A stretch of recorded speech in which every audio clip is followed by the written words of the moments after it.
ఇదే కానీ బాగుంది అలవాటు కదా ఇంకా లేడీస్ ప్రాబ్లమ్స్ ఉంటాయి కదా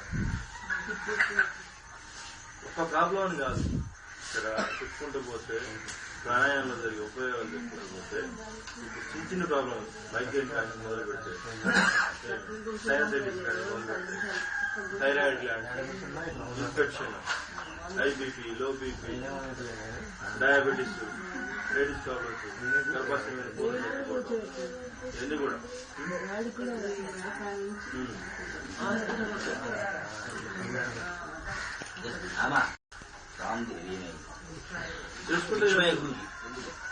చేసుకుంటే మనసు ఒకటి అదే యోగా అన్నారు. యోగా అంటే ఏంటి అంటే యుగం, యుగం అంటే ద్వయం, రెండు అంటే యోగా అన్నప్పుడు ఇటు శరీరం అయితే ఏమిటని చేస్తుందో మనసును దాంట్లో కలయికజేయటమే యోగా. మనసుని కూడా దాంట్లో తెప్పించాలి. మనం శ్వాస తీసుకున్నాం ఇలాగ చెప్తుంది ఏమంటే శ్వాస మీద ధ్యాస ఉండాలి. ఆ ధ్యాస శ్వాస రెండు కలుసుకునే ధ్యానం, ధ్యానం అయితే యోగా. ఈ రెండు కలవాలి. మనం అని చేసుకుంటూ ఎక్కడో మన మనసు ఉందనుకో, ఏ పొలం కాడనో ఏ నార్మల్నో లేకుండా ఎక్కడో ఫస్ట్ ఉంటుంది 10 రోజులు చెప్తున్నా 10 రోజులు ఉన్నాయి ఏం కాదు. మనం దాన్ని లాగి కూర్చోబెట్టాలని ఎంత ప్రయత్నిస్తామో అంత వేగంగా పడిపోతుంది. కాబట్టి అది తిరిగి వస్తుందో తిరిగి అలిసిపోతుంది వస్తుంది. సో దాని గురించి వరి కావద్దు. మనం చేసే ప్రయత్నం చేస్తున్నాం తప్ప ఈ రోజే పవర్ఫుల్ గా చేయాలి, ఈ రోజు పర్ఫెక్ట్ చేయాలంటే అది ఎప్పటికి కాదు. ఒకసారి సాధ్యం కాదు, సాధన వల్ల వస్తుంది. ఇంకా ఆ విధంగా ఉండేది యోగా. ఆ యోగా వలన పూర్వం మహర్షులకి వాళ్ళు భోజనం లేకుండా గాలి వల్లనే బతికారు. వేల సంవత్సరాలు గాలి వల్లనే బతికారు. గాలి నుంచి ఏది ఆహారానికి శరీరానికి ఉందా అవసరమే అనేది అనుకుంటాం. అది లేకుండా కానీ బతకలేదు. అది చూపించాడు మన ఇందిరాగాంధీ. ఒకసారి ఒక పెద్ద భవనం కట్టడానికి ఒక లోతుగా తీస్తూ ఉంటే దాంట్లో గడ్డపార వేసినప్పుడు రక్తం పెంచుతుంది. ఏందా రక్తం అంటే అక్కడ దాంట్లో ముందు ఉండదు. ఇది చెప్పింది శ్వాస రేటు తగ్గిస్తాయి. ఎప్పుడైతే శ్వాస రేటు తగ్గించి జీవకే సంబంధించి లోపల ఉన్న ఈ ఆహార పదార్థాల యొక్క అవసరం ఉండదు. సో అలాంటి క్రియని మనకు కూడా సాధ్యం అని చెప్తున్నారు. అయితే వాళ్ళు ఆ విధంగా బతికేందు. ఇప్పుడు మనం ఎన్నో మందుల కోసం ముట్టుగా పెడుతున్నాం కానీ మన చేతిలో ఉందని మనం మర్చిపోతాం. ఇది ఎందుకు ఇది చేయకుంటే ఏమైతే లేదు ఏంటో అని అవన్న నిద్ర మీదను సోమరిపులాగను అది ఎంత అంటే దాంట్లో 16 వంతు మాత్రమే తీసుకుంటామట. ఊపిరి యొక్క ఎలాబరేషన్ ఏంటో ఉందో పెడపోయింది దాంట్లో 16 వంతు. అట్లా కాకుండా మనం ఈ శ్వాసక్రియను తీసుకుంటే దాంట్లో ఉన్నటువంటి పూర్తిగా అన్ని భాగాలు ఇచ్చుకొని దాంట్లో అన్ని భాగాలకు రక్తం పోయి అది పరిశుభ్రపడుతుంది. అందువలన శ్వాస అనేది ముఖ్యంగా పూర్తిగా తీసుకోవాలి. ఎక్కడో కాదు, నా అనుభవం నేను చెప్తున్నా. నాకు ఇప్పటి వరకు ఈ విధంగా కొంతవరకు భాగం గడిచేదంటే నా శ్వాసక్రియ నాకు ఉపయోగపడుతుంది. ఏమిటి నేను చేసేది? పరిపూర్ణంగా గాలి తీసుకుంటా. ప్రతిరోజు ఈ 3 చేస్తా. ఏంటి? పూర్తిగా గాలి తీసుకొని ఒడ్డు పెట్టడం, అనులోమ విలోమం చేయటం, తర్వాత కపాలభాతి, ఈ 3 నేను చేస్తున్నాను. ఆ తర్వాత అక్కడ 100 దాకా లెఫ్ట్ రైట్ చేసుకుంటా. అడవలేనప్పుడు నడుచుకుని ఏం లేదు. ఈ విధంగా ఈ 3 మట్టి చేసుకుంటున్నాను. ఏంటి? ఉడుకులో తీసుకోవాలంటే పూర్తిగా గాలి తీసుకున్నప్పుడు దీంతో సందులు దాన్ని కొద్దిగా స్తంభించాలి. తర్వాత పూర్తి వదిలిపెట్టాలి. ఆ విధంగా తీసుకోవటం వల్ల పరిశుభ్రంగా ఉంటుంది. మనకి ఎక్కువ తీసుకోక ఎప్పుడైతే లేమో అక్కడ ఏదో కొద్దిగా ఇన్ఫెక్షన్ లేకుంటే నొప్పో లేకుంటే ఏదో ఉంటుంది. అది ఉందనుకోవాలి.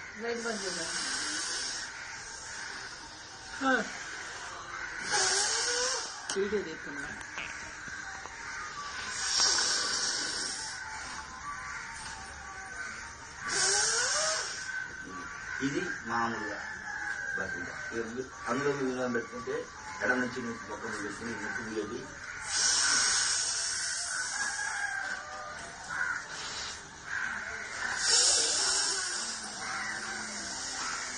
ఎడమ చేయి పట్టుకోవాలి. ఎడమ చేయి బొటన యొక్క సైడ్ కుడి బొట్టన యొక్క సైడ్ ఇది ఇట్లా పెట్టి నొప్పొద్దు. ఇట్లా నొక్కితే ఈ సర్కిల్ డీవియేషన్ అవుతుంది. పక్కకు పోయి ఇక్కడ ముక్కులు మనం చేస్తే ఈ ఇక్కడ నుంచి వినండి, ఈ మెడ నుంచి పైన ఎన్ని భాగాలు ఉన్నాయి, రకరకాల మన బయట కూడా మెడ తల, వాటి యొక్క పని ఎక్కువ చిన్న తినపోయిన వాడు మత్తుగా ఉంటారు, లావుడి కాదు. తక్కువ తినాము శవంలా అయిపోతారు, బక్కగా గంటనే ఎంత తిన్నా అంతే. ఇది థైరాయిడ్ ప్రాబ్లం. ఈ థైరాయిడ్ ని పర్ఫెక్ట్ గా ఆరోగ్యవంతంగా ఉంచుతాం మనం చేసే ఈ ఎన్లోమ విలోమ. దానికి వచ్చి పైకి వచ్చేయండి, టాన్సిల్స్ ఉంటాయి. ఇక్కడ 2 గుర్తులు ఉంటాయి, దర్శనం లాంటివి. ఆ గుర్తులు ఏం చేస్తాయి, గాలి ద్వారా, నీటి ద్వారా, ఆహారం ద్వారా ఏమైనా సూక్ష్మ క్రిములు మన లోపలికి పోతుంటే వాటిని గేటు దగ్గర కాపాదాలాగా ఆపేస్తాయి. టాన్సిల్స్ ఆపరేషన్ చేసుకొని తీసుకుంటారు, నేను తీసుకోవడం తప్పదు, తీయించకూడదు. చేసే అల్లోపతిలో చికిత్స అదే. ఏదైనా ప్రాబ్లం వచ్చిందంటే కట్, దాన్ని రిపేర్ చేయడానికి కూడా కట్ చేస్తారు. కట్ చేయడం వల్ల దానివల్ల నష్టాలు కూడా ఉంటాయి. మన దేవుడు ఉత్తర పెట్టలే, రకరకాల అవయవాలు, రకరకాల ఏ పని ఏం చేయాలో అది పెట్టారు. సో ఈ టాన్సిల్స్ ప్రాబ్లం ఎక్కువగా వస్తుంటాయి చలికాలంలో. ఇన్ఫెక్షన్, ఎందుకు ఇన్ఫెక్షన్ వస్తుంది, మన సూక్ష్మక్రిములు లోపలికి పోయి సూక్ష్మక్రిములు దాడి చేసినప్పుడు వాటి బలం ఎక్కువైపోయి వీటి బలం తక్కువైపోయినప్పుడు ఈ నొప్పి పరిస్థితి అనమాట. అది ఇన్ఫెక్షన్ వచ్చింది. ఇన్ఫెక్షన్ కారణం అది ఎందుకు వస్తుందంటే, పోలీసులకి రెవెల్కి ఎలా ఫైట్ జరుగుతుందో అలా ఫైట్ జరుగుతుంది. ఇక్కడ జరిగినప్పుడు ఈ ఓడిపోయినప్పుడు ఈ ఇన్ఫెక్షన్ అయిపోయి ఈ లావుగా వస్తాయి. అది ఇన్ఫెక్షన్ అంటారు. ఎన్నోసార్లు అయ్యే గెలుస్తుంటాయి, అప్పుడప్పుడు అయ్యి ఓడిపోతుంటాయి. మన రోగ నిరోధక శక్తి తక్కువ ఉండటం వల్ల, మనం తీసుకునే ఆహారం సరిగా లేకపోవటం వల్ల, మన జీవన పద్ధతులు, లైఫ్ స్టైల్ అంటే పొద్దున్న లేకపోవటం, ఈ చేయకపోవటం వల్ల ఈ ఓడిపోతుంటాయి. సో వాటిని కాపాడుతారు. మన చేసే ప్రాణాయామం, అల్లోమ విలోమలో వీడికి శక్తి చేకూరుతుంది. థైరాయిడ్ చెప్పుకున్నాం, టాన్సిల్స్ చెప్పుకున్నాం. తర్వాత ఇంకొంచెం పైకి పోతే సైనస్ క్యావిటీస్ ఉంటాయి. సైనస్ క్యావిటీస్ అంటే 2 గుంటలు ఉంటాయి. ఈ గుంటల్లో ఫ్లూయిడ్స్ ఎక్కువైపోయినప్పుడు ఇక్కడ తలకాయ దించితే పెద్ద నొప్పి, తల మీద నొప్పి, మొత్తం బరువు తట అనుభవించాలి బాధ. దానికి సర్జరీ చేసి ఆ ఫ్లూయిడ్స్ ని బయటికి లాగినా కూడా 2 రోజులు మన ఊరుతాయి, 3 రోజులు మన ప్రాబ్లం స్టార్ట్. ఎంతో మందికి ఎవరికి కూడా క్యూర్ కాలే అల్లోపతిక్ మెడిసిన్ లో. కానీ ఈ ప్రాణాయామం చేస్తే 21 రోజుల్లో దూరం అవుతుంది. ఛాలెంజ్ చేస్తాం 21 రోజుల్లో ఎక్కువ అవుతుంది. ఏదైనా మంచి అయినా చెడైనా కూడా 21 రోజులు కంటిన్యూ చేస్తే అది మన శరీరంలో పూర్తిగా నిబిడీకృతం అయిపోతుంది. ఆ మంచి అయినా చెడైన అలవాటు 21 రోజులు సైంటిఫిక్ గా ప్రూవ్ అయింది. 21 రోజులు అంటే 3 వారాలు. 3 వారాలు మనం కష్టంగా లేచి నిద్ర లేవటం కష్టం ఉంది, అయినా లేచాము. లేచి 20 రోజులు కంటిన్యూ చేసామంటే 22 రోజులు నువ్వు ఆరాం పెట్టుకోకపోయినా కూడా, నువ్వు లేవా అనుకోకపోయినా కూడా ఆ టైం లేచి కూర్చుంటావు. నిద్రపోవడం కష్టంగా ఉంటుంది, ఇది చేయడం ఇష్టంగా ఉంటుంది. ఇది నా విషయంలో పోయింది, ఎవరో విషయంలో కాదు. ఇంతకుముందు పొద్దున లేవడం నాకు కష్టం, కానీ ఇప్పుడు పొద్దున లేకపోతే కష్టం అయిపోతుంది. ఏదో మనం కోల్పోయాం, ఏదో పొరపాటు చేసిన ఫీలింగ్ వస్తుంది. ఆటోమేటిక్ గా 5 గంటలకి మీకు వచ్చేస్తుంది. అప్పుడు కోరుతాం, లేచి కూర్చొని చేస్తూనే ఉంటాం. సో అది ఒక 21 రోజులు మాత్రం మనం ఎలా అనుకోని చేయండి. 22 రోజులకి అలవాటు అయిపోతుంది. ఏదైనా ఇది చదువు విషయం తీసుకోండి, ఇది అలవాటు. ఇంకా వేరే విషయం తీసుకోండి, ప్రాక్టీస్ విషయం తీసుకోండి. 21 రోజులు మాత్రం పక్కా చేయండి.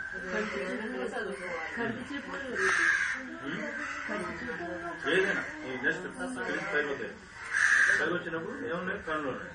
ఈ కళ్ళలో ఉన్నాయి 2 కళ్ళు, కానీ వీటికి రోగాలు ఎన్నో ఉన్నాయి. అస్వదృష్టి, దీర్ఘ దృష్టి, అస్టిగ్మాటిజం, కలర్ బ్లైండ్నెస్, ఇలాంటి రకరకాల రోగాలు ఉన్నాయి. ఇవన్నీ కూడా ఒకటే సమాధానం, అల్లోమ విలోమం. దీంతో కళ్ళద్దాలు ఎగిరిపోతాయి. చాలా మంది ఎక్కువైంది.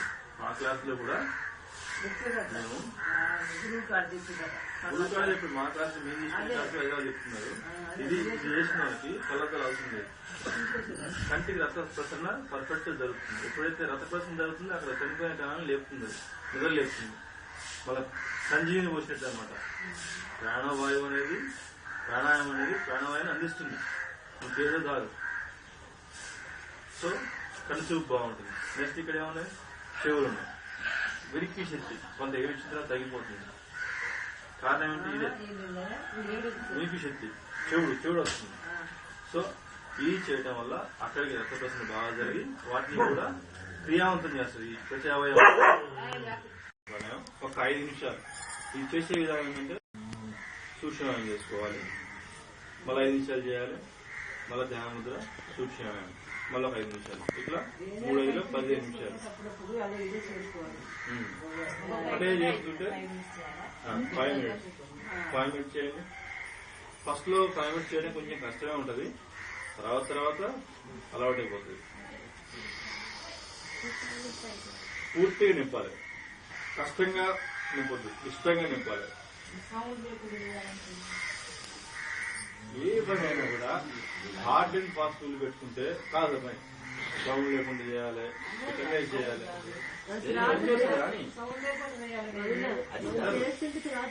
అదే అలవాటు. First time hard and fast rule పెడితే అది కాదు.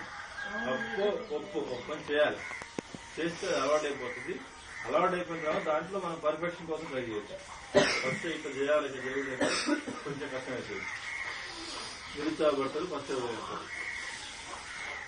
ఇది మన వల్ల కాదులే.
మన పురాణాలు చెప్పిందంటే 2 నాడులు ఏళ పింగళ అని 2 నాడులు అటు. ఏళ పింగళ అంటే